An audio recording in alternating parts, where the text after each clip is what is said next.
వెనకటికి ఒక అతనికి పదం పలకదట. రెండు అనమంటే రొందు అనేవాడట. ఆ విషయం మీదన వాళ్ళ సహచరుడైనటువంటి ఇంకొక వ్యాపారస్తుడి కూతుర్ని వెంట పెట్టుకుని వచ్చాడట. ఏంట్రా మీ పిల్లోడిని ఇబ్బంది పెడుతున్నావు అంటే, రెండు అనమంటే రెండు అనట. మా అమ్మాయి చక్కగా మాట్లాడు చూడు, నువ్వు మాట్లాడమ్మా అంటే రెండు అందట. ఆ అమ్మాయి కూడా రెండు అను రెండు అను రెండు అను అంటుందట.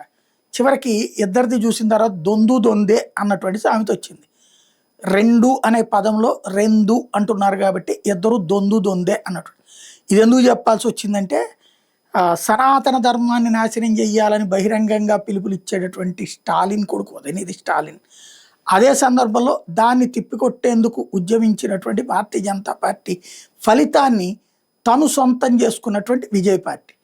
ఇప్పుడు విజయ్ పార్టీ మేము సనాతనం జోలికి పోము, మేమేమి ఎవరిని విద్వేషించము అని చెప్పుకొచ్చి చివరికి ఈ తిరుప్పరకుంద్రం దగ్గర దీపం విషయంలో తాము కూడా అదే పాయింట్కి కట్టుబడి ఉన్నాం, గత ప్రభుత్వపు విధానాలకే సెక్యులరిజం ఇచ్చా అని మాట్లాడడం సంచలనం సృష్టిస్తోంది.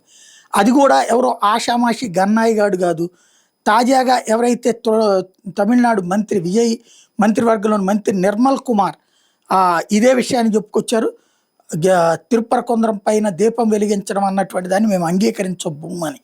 దీని మీద ఇప్పుడు భారతీయ జనతా పార్టీ నిలదీస్తోంది, దొందు దొందే కదా అని.